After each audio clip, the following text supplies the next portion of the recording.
So now, welcome everyone to History 264, my Hebrew Theological College undergraduate course on Orthodox Judaism in the United States. It's a pleasure, really beyond words.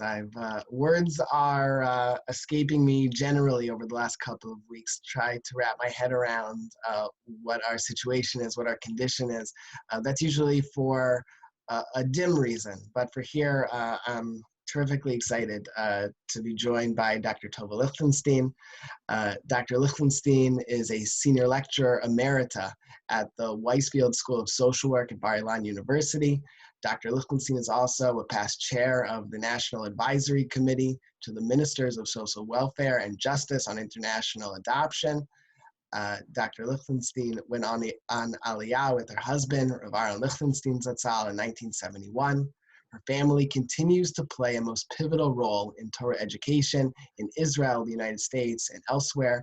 She is one of the principal founders of the Torah Harav Foundation, an organization committed to advancing and disseminating the Torah and teachings of Dr. Lichtenstein's father, Rabbi Joseph B. Soloveitchik. I'm Zev Elef. I'm Associate Professor of Jewish History at Touro College and Provost of Hebrew Theological College here in Skokie, Illinois. And terrific to welcome so many people who really have been waiting, at least since we announced that we would be having this conversation. This is about factual history, which did occur, no counterfactual this early afternoon. And what I really want to, address, I think Rabbi Soloveitchik, when he crafted the matzeva, the tombstone for his father, Rabbi Moshe Soloveitchik, Dr. Lichtenstein will correct me if I'm wrong, but it reads, Mipi vanu chayim umimema vanu shotim, that we are absorbed. I don't remember, I haven't been there in a long time. And it's the exact same phrase that the Rav, Rabbi Soloveitchik, used in his eulogy for the Brisker Rav to describe both his grandfather, Reb Chaim Brisker, Reb Chaim Soloveitchik, as well as his uncle, Reb Velvela Soloveitchik. And it's for so many people, Mipi vanu chayim, that we live by his teachings. Mimema vanu shotim, we drink, we thirst from his waters. Certainly, very often, I try to be objective. Be a dispassionate historian if such a thing is possible, but here I confess that I am animated so often by the teachings of the Rav, and erudite certainly, great wisdom, but Dr. Lichtenstein has joined us to discuss, to have a conversation about the Rav, to share some experiences and some insights that not many people can offer, certainly this point anyway. So thank you for joining us. My pleasure, my pleasure. I would only you could get me to come, and I want to give you a compliment. Yeah, I'm very happy to be with you. I enjoyed very much our pre-conversation, and I look forward to this evening. Terrific.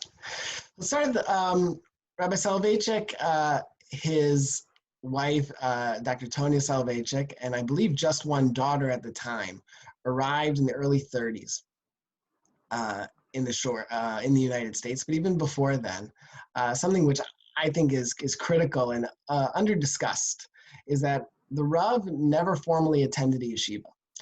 Though he studied closely with his father, Rabbi Moshe Soloveitchik, this contrasts with many of his peers, the leading Rosh Yeshiva who migrated to the United States in the 1930s and 40s. Many of them studied in the Slobodka Yeshiva, but other yeshivas as well. Do you think the fact that Rabbi Soloveitchik never truly entered a formal yeshiva for his education, do you think that might have had some sort of pivotal mark on his approach to teaching during his long career in adult education and being a Rosh Yeshiva? I think undoubtedly it did, because from the early age, there's a very famous story, I don't know if people know it, how he ended up studying with his father. Do you know the story, Seth?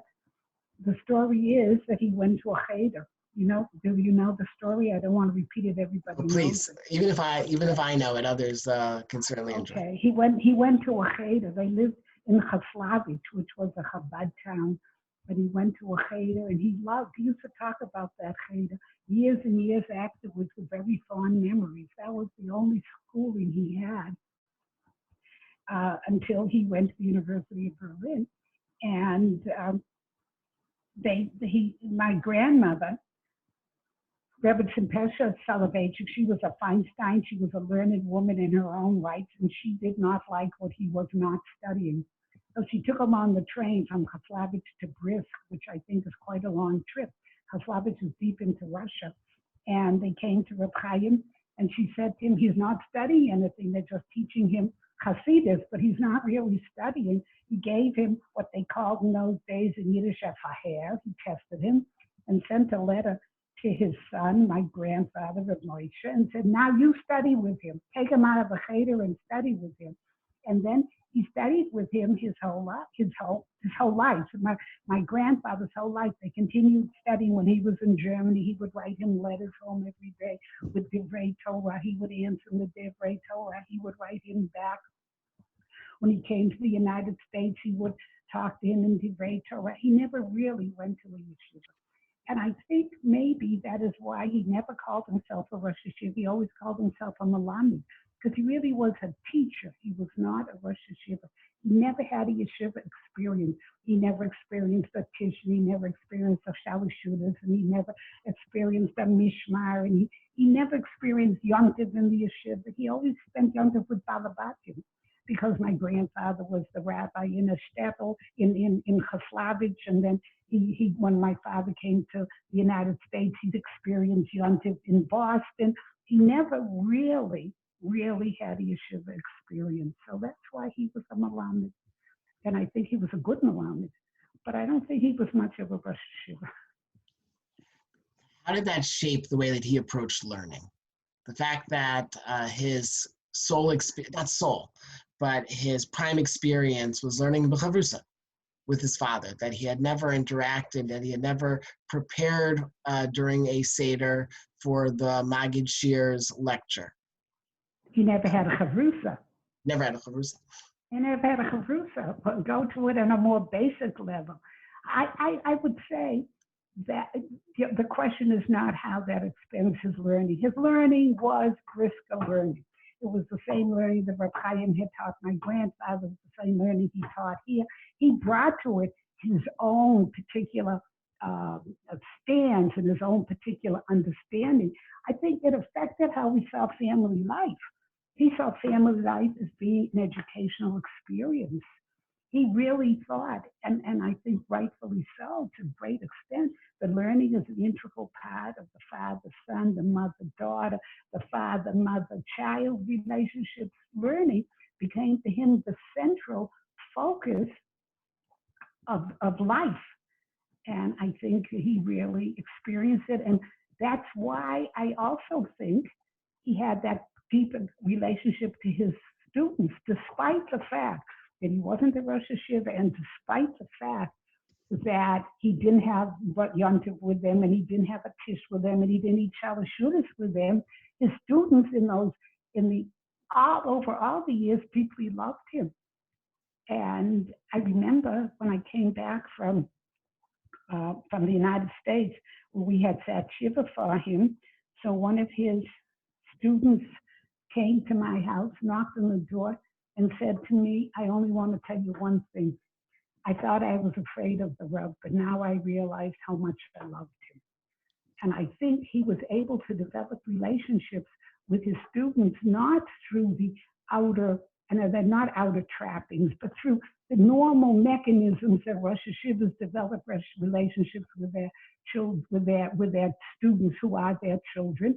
He developed these relationships through learning.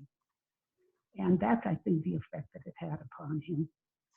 Did he learn the theater, the romance of giving a shir, the drama? Did he learn that from his father? I don't know. I don't know how his father was shir. He was a very good, he was a very dramatic person My father, he was a good raconteur. He told a great story. He had a great sense of humor, and all that came into his shiurim. But he was a very strict taskmaster, a very strict taskmaster. And I think very soon students learned that it wasn't personal. It was because he was so devoted to the material and he was intellectually honest. And I think students appreciate that. When he made a mistake, he admitted to the mistake. And when a student caught him, and in some sense he was their taskmaster. On the other sense, it was a very democratic relationship, because if a student asked a question that proved to him or showed to him that logically the student was right, he would close the Gemara and say, "I'll say another shiur tomorrow," and he would go home and think about it. And so I think his relationship with students were not like the ordinary Rosh Hashivas, but they were not less significant or important to him and to the students. So if I were to be intellectually honest about my institution, Hebrew Theological College in Chicago was the school that had initially arranged, along with the Agudas HaRabbanim, to arrange for visas and travel for the Soloveitchik family in the 1930s to come to the United States. But as well known, due to the Depression, HTC asked the Agudas HaRabbanim to inform Rabbi Soloveitchik and his wife, Dr. Tonya Soloveitchik, who had just arrived, that the Chicago school could not fulfill employment. Intellectually honest, that was probably not a good decision. As a result, your family settled in Boston. What impact did that community, Boston, have on your parents and your family? Well, if I can go back a little bit to Chicago, I always wonder, and I learned, and I think you learned from me, and I learned from you, it doesn't pay to say what if, we know that both. But I don't know if Chicago would have been the place for him. One of the best things about Boston is it was commuting distance to New York. And most of the religious community lived in New York. But so I think that was one impact Boston had. It was close to New York. But I think the other impact was he became a shul rabbi, a community rabbi.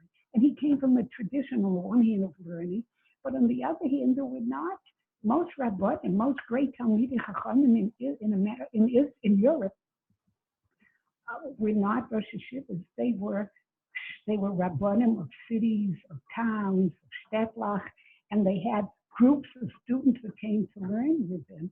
And I think in Boston, he turned into a community rabbi. He loved the people in Boston. He was very committed to them. He learned from them what the United States was like, what was needed in the United States of the 1930s. He realized that one had to start teaching them, that one had to start teaching their children. He opened a day school. He organized the kashrus in Boston, which became a rather difficult problem. But he went to, I remember that he was such a community rabbi that when I was a child, before Pesach, he would buy matzah, and I would go with him. It was a great treat for me. I would go with him. We would go. I don't remember if it was in a taxi or someone drove us. I don't remember. He would bring matzahs to every public school in the Jewish neighborhood, so that on Pesach, the children would get a snack. They would get juice and crackers every morning. That on Pesach, the Jewish children would get juice and matzah. Until he became a community rabbi. And I think he loved it, he loved them, and they loved them. Boston was always for him a wonderful place. There was no rabbinic politics. There was just nice Jews who wanted someone to be their rabbi. And he became their educator, their rabbi, their friend, their pastor. If you can call a rabbi a pastor, he was their pastor. You had alluded to the kashrus situation, which deeply impacted the Rav. They deeply affected him? That it deeply affected him. Did it not? It affected him. I think it was a trauma of his early years in Boston. It was when I was a little girl. it was like a black cloud over our house. The story is that my father came to Boston and he organized the Shachtim in a union. They were really not treated very well. It was a real act of organizing. He was a trade union organizer. In very simple words. The Shachtim used to work Thursday night, all day Thursday night, all day Friday, go home for Shabbos, and Shabbos and Mincha, they'd start walking back to Brighton so they could work Motzi Shabbos. A lot of kosher chickens were eaten in Boston in those days. There were 100,000 Jews in Boston, and they all ate kosher. And he organized them in a union. And he said that you shouldn't buy a chicken unless it had what they used to call in America a plumber. It's like a metal seal. And the people who owned the slaughterhouses had to pay a lot more money. And he organized a union, and he said the individual shochet would not get paid. The union would get paid, so there would be no strike breakers. Or whatever work there was, everybody would divide the pay. And whoever went to the district attorney and said he was getting 2 cents on every chicken and that he was stealing this money. And they set up an investigative judge. And as you would imagine, the investigative judge wrote a letter saying that he had done a service for the people and for the workers and for the community, et cetera, et cetera.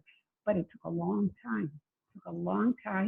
And it affected him very much. And he decided on the basis of that he was not built to this kind of union organizing, and that he would devote his time to learning and to teaching, which he did very well. But I also think he was a very good union organizer, even though he had a lot of heartache from it. But I think it was a great thing he did. I'm very proud of it, and I'm sure everybody should be proud of it.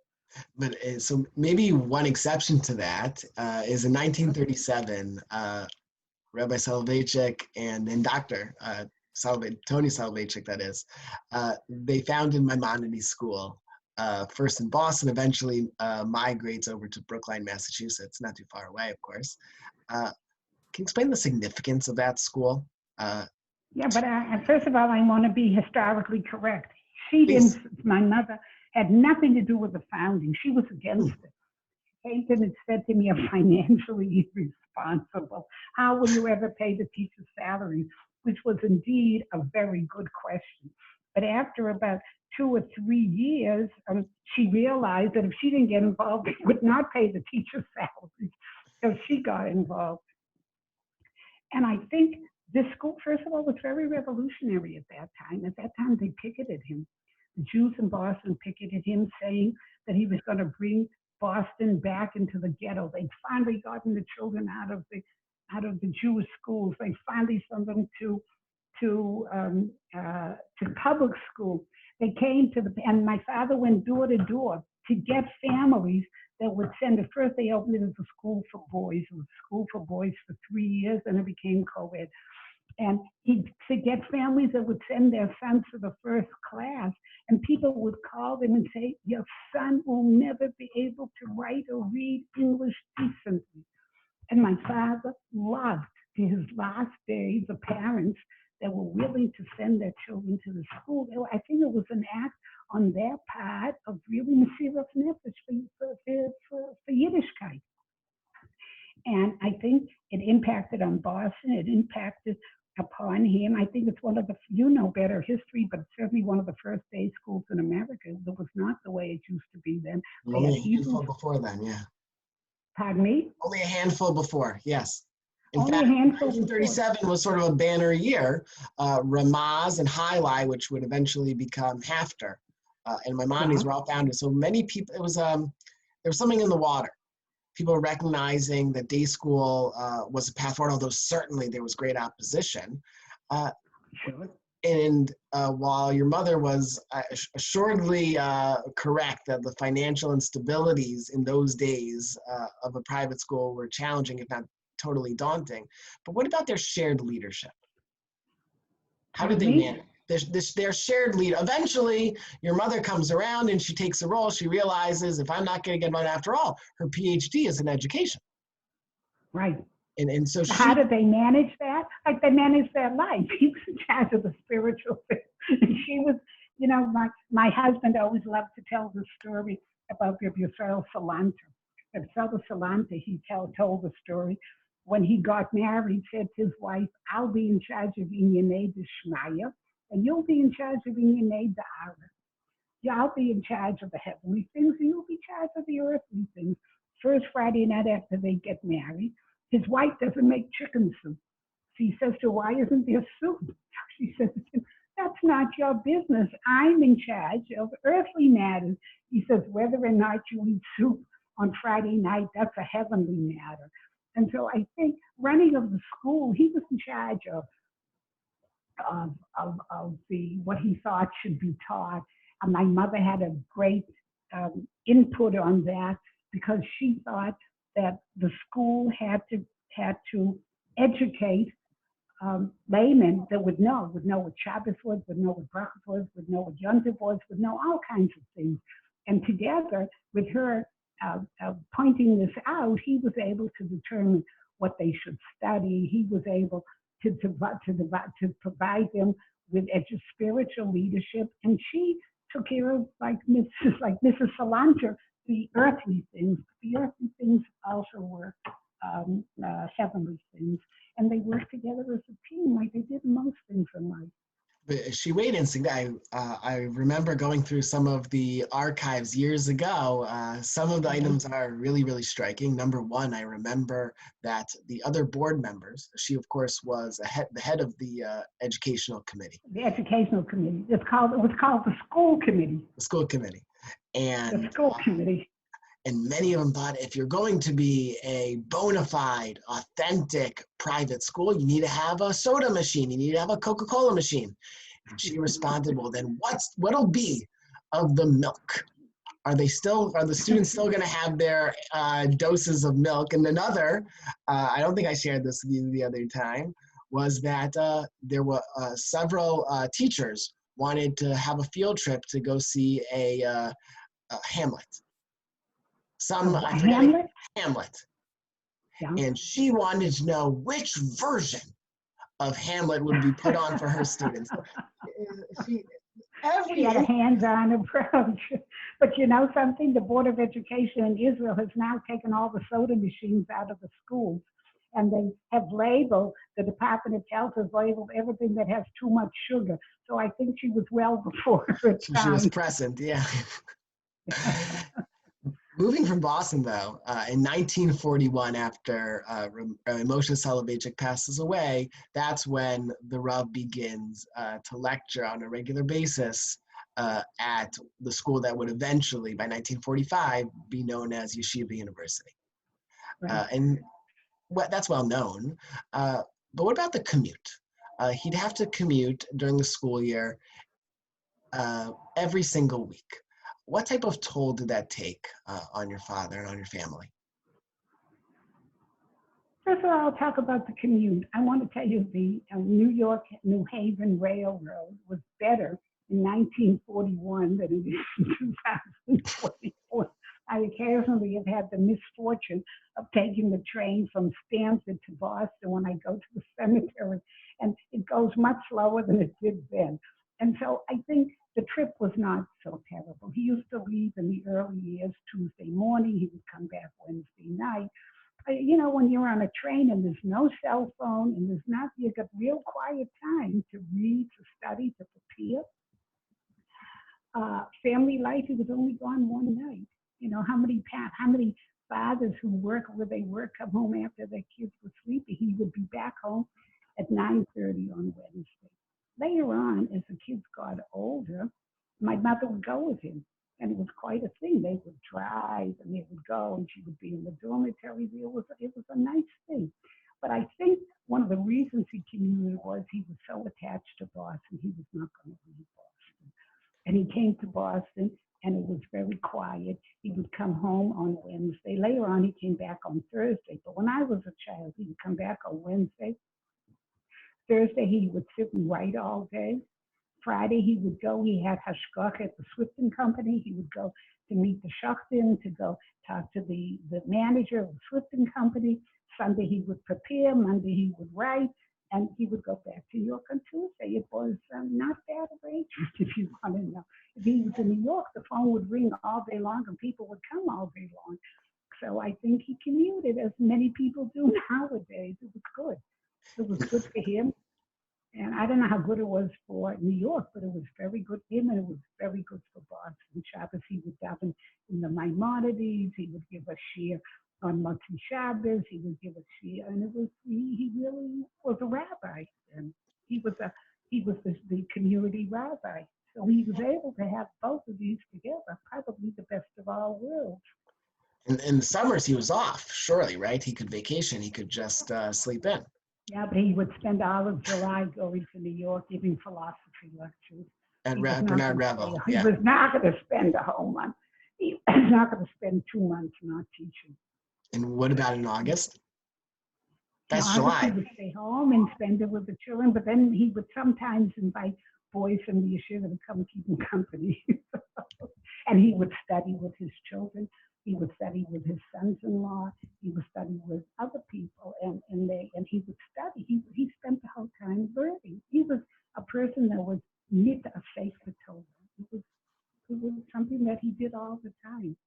And I'm sure he was thinking, because he did not spend, if there's one person I know who is not, he wasn't a person that, talk about a master. He didn't stay up to 1 o'clock every morning studying and then get up at 3 o'clock in the morning and study again. He had very normal hours, but he was always thinking and learning.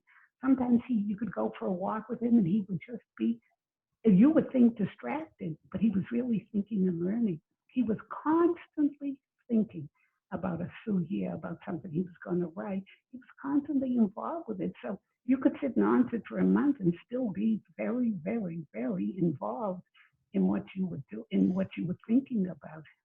It's in some of his writings that have come out really from decades ago until today, you see the development of the Rav's thought, even on sugyas. You see that how he approached something that maybe is recorded in, say, Igros Hagrid, eventually evolved to something eventually in a Yurtzeit Drush, and we'll get to that in a little bit. But you see that he constantly meditated and thought about sugyas and developed them over decades. Constantly. And he was changing his mind. Excuse me. He was very involved in being creative. And there's a very famous story that one day he taught a Gemara a second time, and he taught it differently than he had taught it the first time. And some bright fellow with a good memory caught him. He said to him, "But Rebbe, you said differently 3 years ago." He turned around to him and he says, "That's what I thought then. Now I think differently." And he was constantly recreating whatever he had thought of. He was constantly reevaluating and recreating, and he was really a sook the Divrei Torah all the time. But the Divrei Torah were not static. I remember when I was in college, so we had a professor that used to come in, gave a wonderful course, would open his notebook, and you were sure from the dust that came up from the notebook, he hadn't opened it in a year, and that he was going to read exactly the same lecture that he had read the year before, and the year before that, and the year before that. There was no such thing. Everything was dynamic. And he was constantly thinking. And so if he was here for a month, doing this or doing that, he was constantly creating and thinking. Yeah. One thing he did not change his mind about, though, was he didn't want to be arrested by labels, by designations. So in a written version, and this is anomalous, in a written version, so that we only know this, there's no audio or video recording, certainly from 1962, but in a Mizrahi lecture, Rabbi Soloveitchik described himself as modern Orthodox. But other than that, I haven't found that the Rav used that label or mottos like centrist Orthodox or Torah Umada, which is the emblem of Yeshiva University. There are pros and cons of using such language, of linking yourself with labels, but the Rav doesn't seem to have been of that view. If you read what he wrote in Hebrew, in the Hadoah, there's a wonderful piece that he wrote, and he talks about Yahadut HaCharedit as Haredi Judaism, he doesn't mean the Haredim as we know them as a group now. He means really, in the old sense of the word, Yehudim that are Haredim, that are fearful of God. I think the reason I heard from Rabbi Fabian Schonfeld, he said to me, your father said once that the Rav said once that he doesn't like hyphenated words. And I think hyphenated words mean that they are equal. Modern orthodoxy means orthodox. And orthodox, I think, he means not denominationally, but someone who is fearful of, who is a Yirei Shamayim. I think orthodox is another word for Yirei Shamayim or Sholem Mitzvot. It's not equivalent to modern. He is primarily and uniquely a Yirei Shamayim who's also involved in the world. And the Rav thought that he had to be involved in the world. It was part of God's commandment that you must be involved in the world, whether it was because of Tikkun Olam or it was because of the creativity, but you were primarily a Jew. And then the other things were added on. And I always say my father had a toolbox. And he was an architect of Torah. That was his profession. And he even speaks in Ish Halacha. He speaks about that the Talmud Chacham is an architect. He built a building, an edifice of Torah. And he was an architect, and he was a builder, he was a contractor. He was building Torah, but you need a toolbox to build Torah. You just can't build Torah without tools. So some of them are logical tools, some of them halachic tools, and then there were philosophical tools. And he used these philosophical tools, both in his writings, not in halacha, but in his writings, to present Yiddishkeit to the community. But that's not modern Orthodox. That's not modern Orthodox at all. It's a Yirei Shamayim who's involved in the world, but whose center of his life is Yiddishkeit. Right. But he was cognizant. He was cognizant that Orthodox Judaism, the Jewish community, was splintered.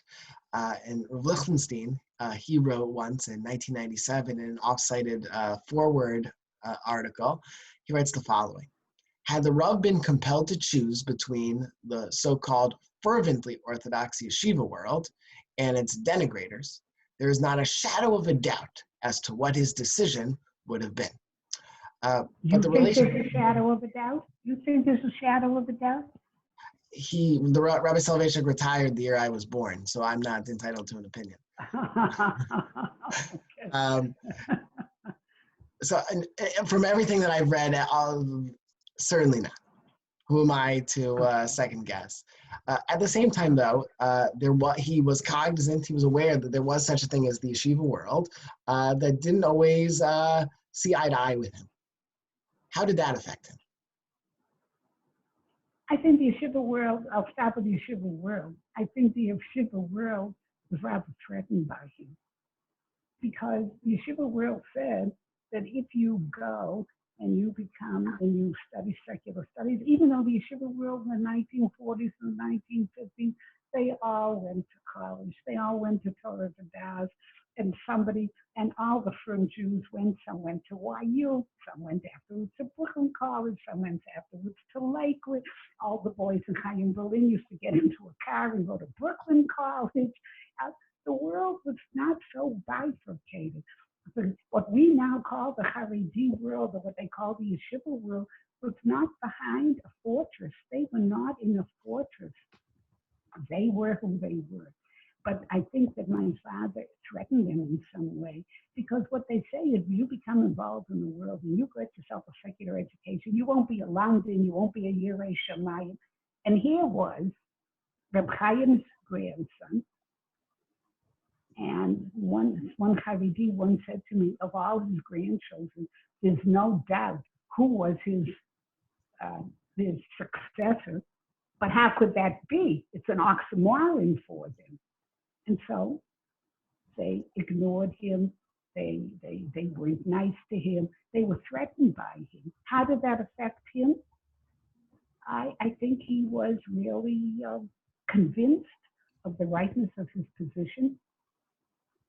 And he always used to say to us when we were children, in Yiddish he would say it, and I'll say it in Yiddish for those that understand Yiddish. Was actors dir, was jenem sagt. What do you care what the other fellow says? If you know you're right, and you're doing what you should be doing, do it. And so I think he listened to his conscience. And it wasn't pleasant, but he lived with it very well, very well, very well. I think he would have been much more pleasant. Yet on the other hand, the Reb Alan Kotler, Reb Ruven Brzezowski, all those people were personally with him very respectful, because when push comes to shove, Dolei Israel know the one thing that counts is lamdonis, and they knew he was a lamdan, and they were very respectful of him. But that's how we deal already is a different story. The world has become more embastioned, if there's such a word. I hope there is. If there isn't, I'm going to use it anyway. They're embastioned in their positions, and he threatens them. So that's one item, though, that the Rav was certainly confident about his position was in 1970, where he and others, and I think you were involved as well to some degree, vigorously campaigned against Yeshiva University's decision to divest the Rabbi Isaac Elchanan Theological Seminary from the university from YU. Then President Dr. Samuel Belkin felt compelled to do this because of new New York State legislation called the Bundy Laws. Why did the Rav feel summoned in this particular instance? I think there are two reasons. One, I think he really truly thought this would lead to the secularization of Yeshiva University. He was not involved in the university part. He was involved in the yeshiva part. What would this do to the yeshiva? How would it affect it? He was very concerned about that. And he always used to say, Harvard started as a divinity school, and look what it came to. And was really very much afraid it would turn into university, and the part of the yeshiva would get lost. And there is a truth to that. It's very hard having a yeshiva in a non-denominational university. But I must say they've done a good job. They've done a good job. They work hard at it, but they've done a good job. But you can't say it's a traditional yeshiva because it really isn't, but it's a good yeshiva. But he was very worried about it. He didn't know what was going to be in 30, 40 years. Right. They've done well. Right, and in the Rabbi Soloveitchik lore, it's called the I See Ghosts speech. Right? In the Rabbi Soloveitchik YU lore, it's referred to as the I See Ghosts speech. It was a luncheon for the Chag HaSmicha, I believe. They were picketing outside, were some of the young men, and yes, they were. Yes, they were. I remember it. I've never heard a recording of it, but the lore is when he said Harvard started out as a divinity school, Yale started out as a divinity school. I see ghosts. Something of that order. And I will tell you in the side, that was just like now, Erev Pesach it was. It was just like now, Erev Pesach. And there was such a fervor and there was such a turmoil that I practically didn't finish making Pesach that year. So that's what I remember. You remember I See Ghosts, and I remember that I barely didn't make it for Pesach. Those were, but don't forget, these were the years of the turmoil on all of the campuses. And everybody was fighting for what he thought was right. And there was the turmoil at Columbia, and there was the turmoil at Harvard, and that was over divestment, and this was over the Vietnam War, and this was over religion, because those were the issues of YU, religion. And I think in some way it shows how much they were part of what was going on, yet in their own particular way, it was a religious issue and not a national issue. So fast forwarding though to modern times, last 15 years, you, family, and some former students founded the Tovah Lichtenstein Foundation sometime around the year 2004, 2005.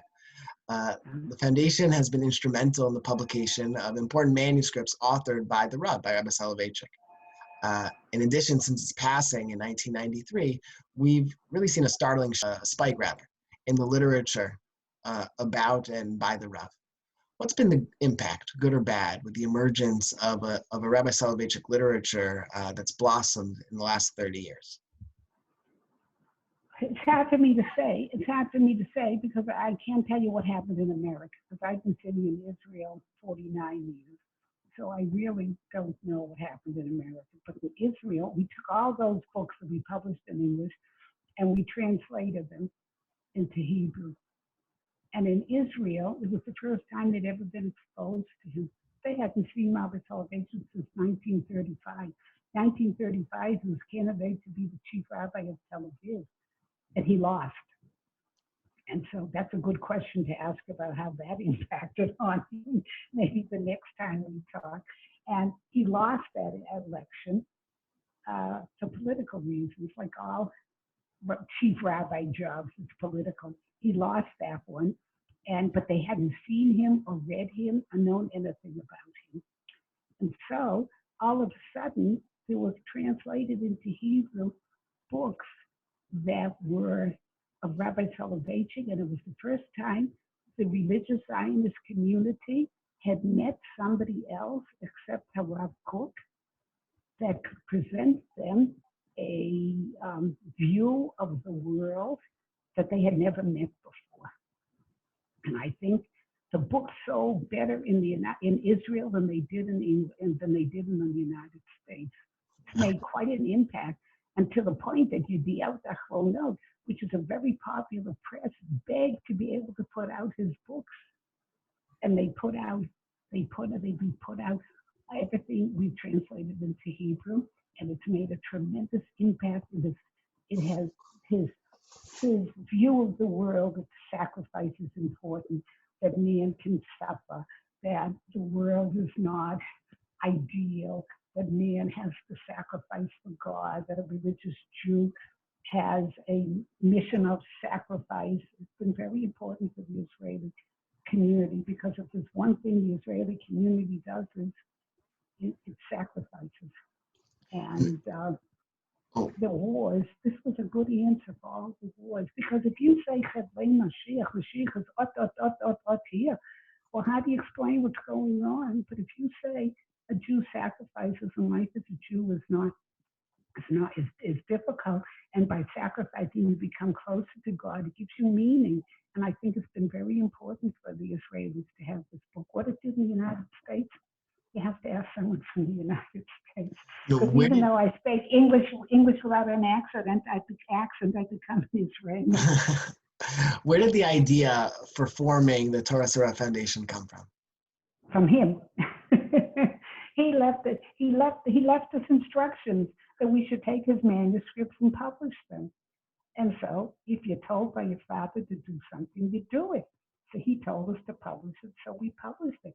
It was quite a job organizing it and cataloging it, and he had a terrible handwriting and digitalizing that I know, it. That I've seen the handwriting. It's a terrible handwriting, and then you have to edit it, and it was a major job. But he knew he had to publish, and something I don't know what didn't let him do it. But you had mentioned earlier that he spent a day of the week. It was Friday or Thursday that he committed to writing. Was this connected? Was this connected? Of course. When he died, he left hundreds and hundreds and hundreds of pages of manuscripts. That he had lectures he had delivered, things that he had written. He would sit and write. There was something in him that drove him to write. He would sit and write. The only things that he published in his lifetime was Ish Halacha. He published Ubikashta Misham, but those were major essays, very major essays, and Lonely Man of Faith. But he had piles and piles and hundreds of pages of things that he had written, and he wanted them published. When did he start writing manuscripts in English? Two of those three works. He didn't always write in English. When he had to give a speech, if he had to give a speech, he would speak. He would speak the Tshuva Kinners, he would speak the Yortzeit Shir, and he would speak in Boston. He would write the speeches that he used to do it all in Yiddish. The manuscripts, like Lonely Man of Faith, that was in English already. But those other things that he had, he wrote in Hebrew. He wrote Ish Halacha in Hebrew. He wrote Ish Halacha, and he wrote Ubikashta Misham in Hebrew. But when he wrote his drushes, he would write in Yiddish. If he was in a hurry, he would write in Hebrew and translate it into Yiddish as he said it. And he began writing in English when he began writing for the American community, like The Lonely Man of Faith. That was 1960. In 1965. Right, and he's already been in this country for some 30 years before he, right, and the Confrontation, I think, is a year before that. So it's only in the 60s that we see. That was in English too. Everything in tradition was written in English. Certainly. But his English was very difficult. His English was, he had a big unabridged Webster dictionary. That's where he learned English from? I don't know where he learned English. He was very good at that. He was really good. I don't know where he learned English. He had a facility about language, as many things, certainly. Yeah, he was good at it. In one of the volumes supported by your foundation that's edited by Rabbi Natty Helfgott, we find a correspondence between the Rav and Rabbi Leonard Rosenfeld about teaching Talmud to women. The Rav, he writes, had planned to prepare a tshuva responsum on the matter, but in the end, it seems he didn't do that. Later on, the Rav delivered the opening lecture for the Stern College Beit Midrash program in 1977. This put the Rav at odds with other Rosh Yeshiva. Once again, why did the Rav feel so summoned, so compelled to be activated for this issue? I think it never dawned on him that women weren't Jews as everybody else. He didn't see a gender difference between men and women, and he brought us up to eat Nesukah. I never ate Nesukah out, never ate outside of the sukkah in my life. He brought us up to Ben Shchanekelich.